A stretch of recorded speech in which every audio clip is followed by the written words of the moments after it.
Hola, ¿qué tal? Saludos, bienvenidos a esta emisión de Padilla en América a través de Infobae América y de economía y finanzas.net. Muchas gracias por estarnos acompañando.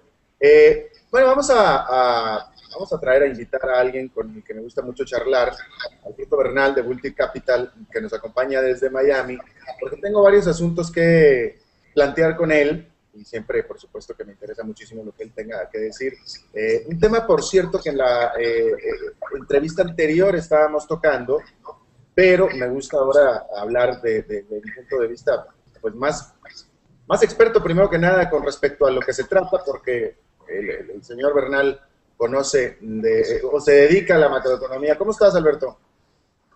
Hola Tocayo, muy gracias por la invitación, todo muy bien. Muchas gracias. Y el tema que me refiero, por supuesto, es el del programa masivo de inyección de capital de Japón. Ayer lo estábamos viendo desde el punto de vista de un analista de mercados. Tú eres más centrado en la macroeconomía y bueno, me interesa saber tu visión al respecto. A ver, Japón, la segunda economía, tercera economía más grande del planeta, después de más de una década de prácticamente de decrecimiento, de pronto ahora el presidente de Japón, el primer ministro de Japón, decide hacer una medida similar a la que hizo la Reserva Federal, inyectar dinero masivo a la economía, en lo que se le lleva, en lo que ya se le lleva, se le conoció, se le bautizó como los Abenomics, porque el Sí. presidente de Japón se apellida Abe, entonces Abenomics. Y bueno, hemos hablado suficiente al respecto. Te pregunto a ti, ¿cuáles son las primeras?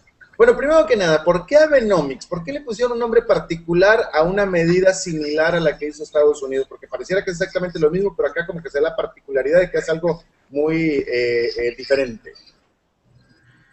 A ver, Alberto, yo creo que tiene que ver es con el hecho de que es el que lleva ya bastante tiempo pidiendo estas medidas, ¿no? No se nos puede olvidar, quizás la audiencia no sepa esto, pero el primer ministro Abe ya había sido primer ministro hace como 5 años, si no estoy mal, y le fue como decimos los colombianos, como los perros en misa, le fue muy mal, porque el momento no era el adecuado para vender su política expansiva en términos monetarios y fiscales, etcétera, etcétera, porque el tiempo era diferente, o sea, eran otras épocas. Tenemos que acordarnos que esto era antes de la maxi crisis económica que vivió el mundo en el 2008. Y yo creo que esto es muy importante también hablar de esto. Creo que la vez pasada que hablamos con Darío y contigo en el programa, hablamos sobre la importancia de que haya un precedente hoy en el mundo para lo que está haciendo AVE, que es Bernanke. O sea, si no hubiera existido Bernanke y la política de Bernanke, no hubiéramos visto lo que ha pasado en Estados Unidos, no habría una capacidad de defensa empírica de lo que quiere hacer ABE hoy en día en Japón. Entonces yo creo que, digamos que la presidencia o Abe siendo primer ministro antes de la crisis económica se comprobó que fue un momento extemporáneo para las visiones de él.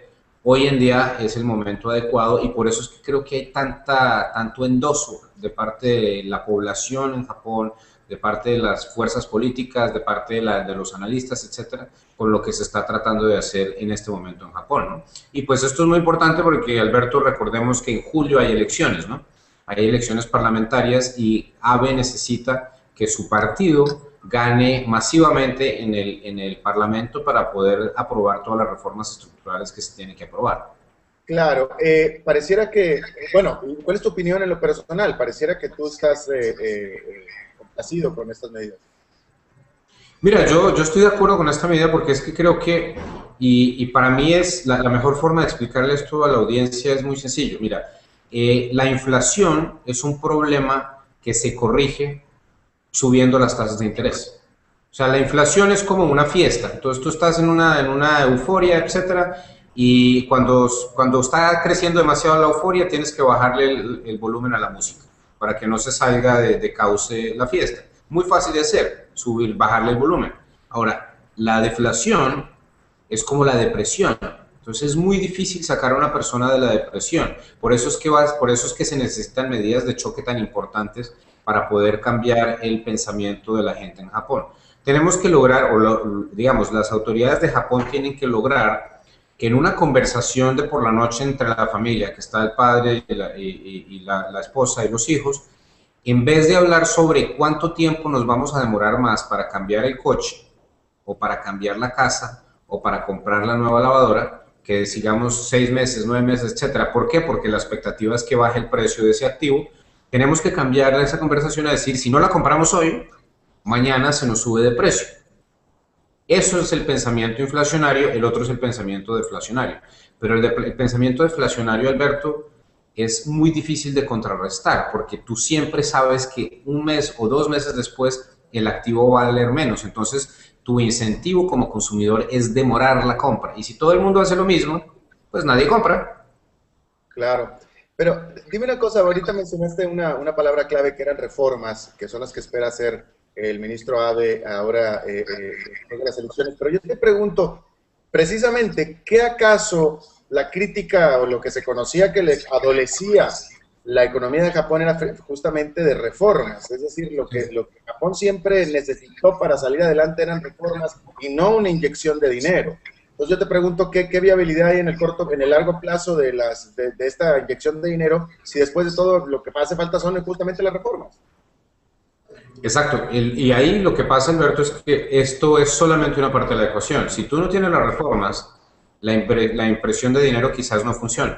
Entonces es muy importante que se aprueben las reformas.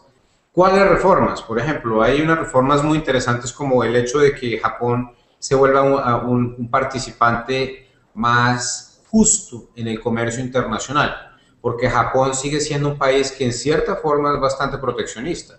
Entonces, tiene que abrir más sus fronteras al comercio. ¿Para qué? Para que entren alimentos más baratos. O sea, uno se pone a mirar, por ejemplo, las fotos de algunos lugares de Japón y ve un edificio impresionante, súper moderno, y al lado un cultivo de arroz que medirá 1 hectárea. Alberto, eso no le sirve a nadie. ¿Para qué vas a cultivar arroz tú en Japón? Eso no sirve para absolutamente. Ahí no hay espacio. Deja de cultivar arroz en Japón, cómpralo en Vietnam o cómpralo en Colombia o en Ecuador, donde sea, y tú dedícate a hacer lo que sabes hacer, que es infraestructura, que es finanzas, tecnología, etcétera, etcétera. Y ahí puedes optimizar tu economía. Entonces son de esas conversaciones que se están viendo en este momento en Japón con la apertura de la economía y que implicará obviamente la quiebra de sectores que son vulnerables, como por ejemplo sembrar arroz en Japón. Claro, por supuesto. Ahora, dime una cosa, ¿por qué la caída tan importante del índice Nikkei? Yo había leído por ahí algunos análisis de que los inversionistas han estado, o los analistas, o los observadores, un poco decepcionados o temerosos de estos medidas que está tomando Japón. Mira, yo creo que la caída de la bolsa tiene todo que ver con el hecho de que había subido 46% desde el principio del año. Entonces, cuando tú tienes un rally de 46%, estamos a mayo 28.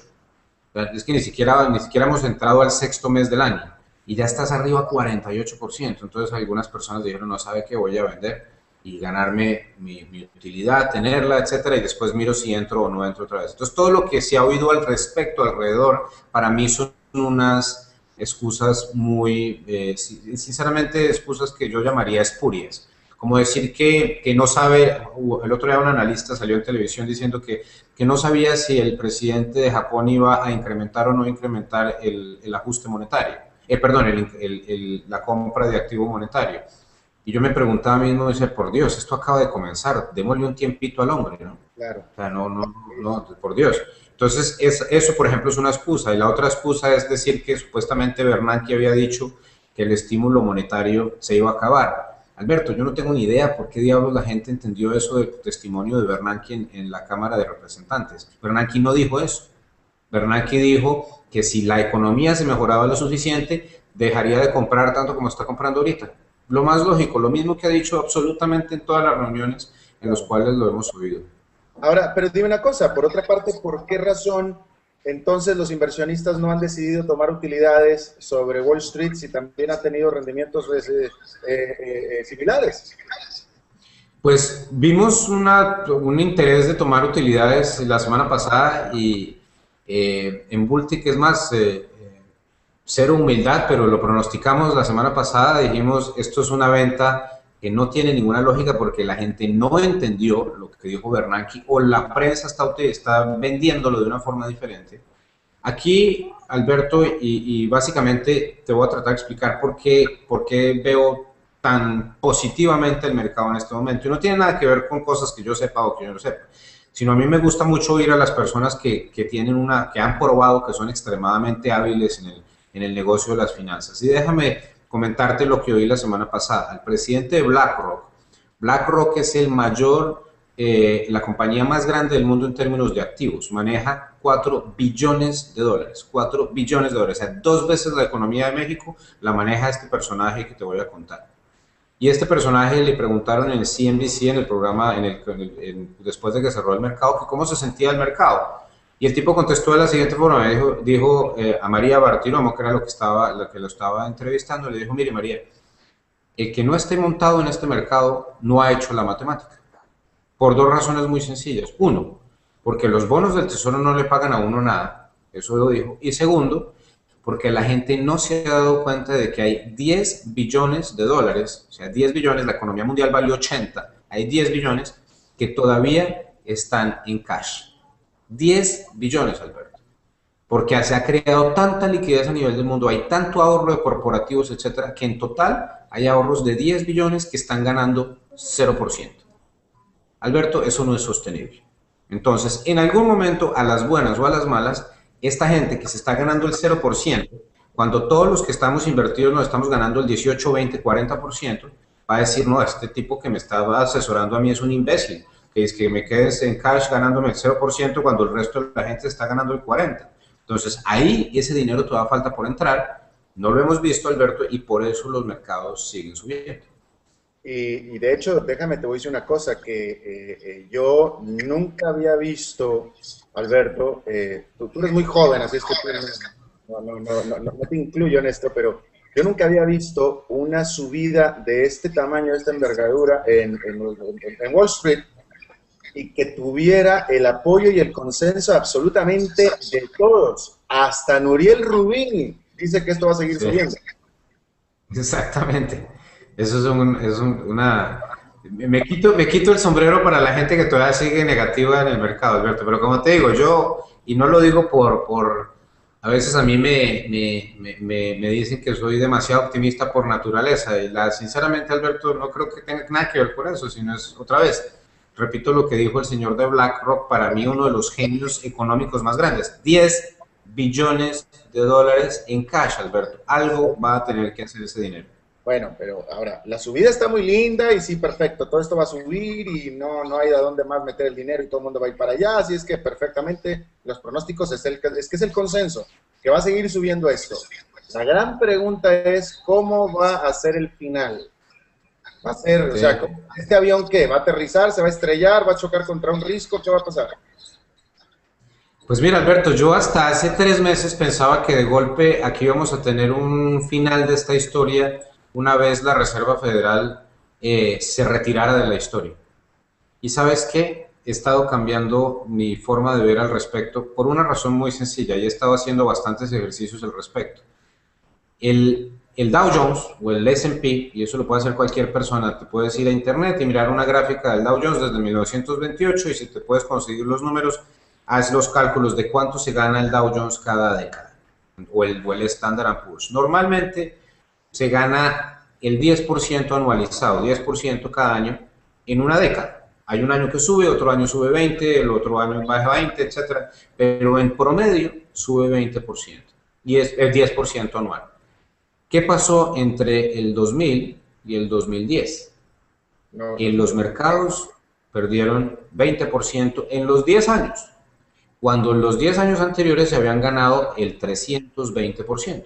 Entonces es cierto, había una sobreutilidad, se disminuyó a 0, pero yo estoy comenzando a convencerme, Alberto, por lo que estoy viendo y por la forma como está reaccionando la economía de los mercados, que la década del 2010 al 2020 va a ser una década espectacular para los mercados. O sea, a lo que estoy diciendo es que en el Bultic ahora vemos el Standard & Poor's a 1775 a final del 2013 y lo vemos a 2000 a final del 2014. Todavía no hemos hecho las expectativas del 2015, pero creo que vamos a llegar a un número de por ahí 2.200 en el Standard & Poor's a final del 2015. O sea, todos los años subiendo, subiendo, subiendo, subiendo, recuperando la década perdida de la vez pasada. A menos, obviamente, de que haya un asteroide, una guerra nuclear, o sea, cualquiera de esas cosas que matan el mundo y pues nada que hacer. O sea, otras torres gemelas, alguna cosa así bien agresiva, que son los famosos cisnes negros que no puedes predecir. Pero basado en fundamentales, estamos muy positivos.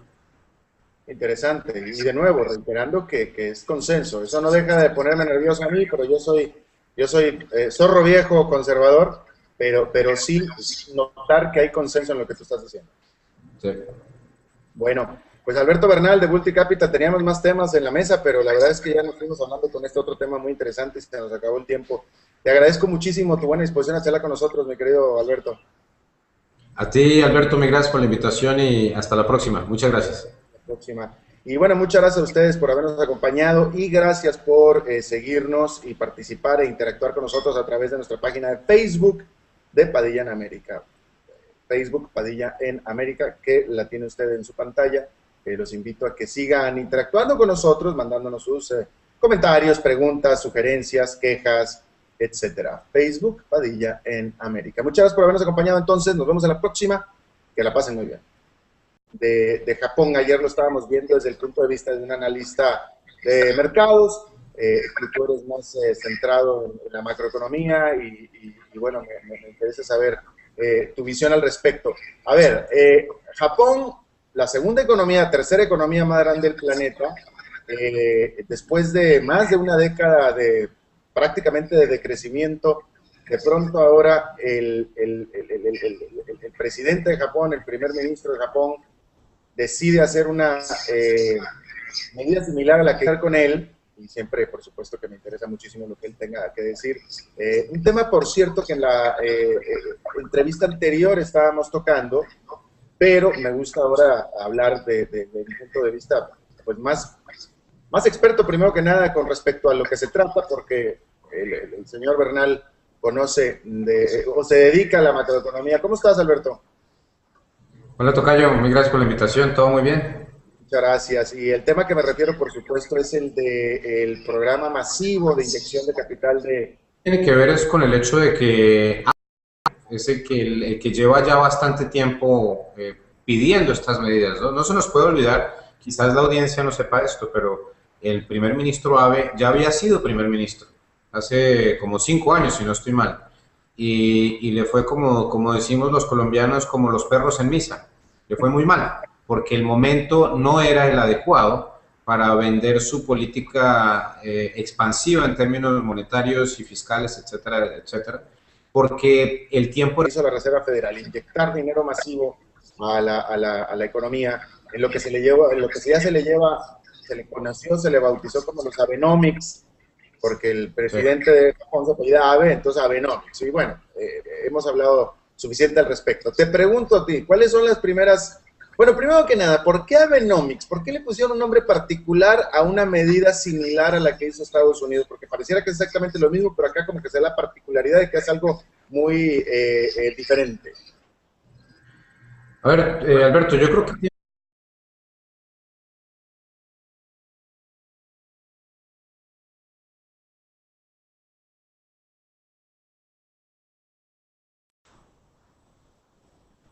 Hola, ¿qué tal? Saludos, bienvenidos a esta emisión de Padilla en América a través de Infobae América y de economía y finanzas.net. Muchas gracias por estarnos acompañando.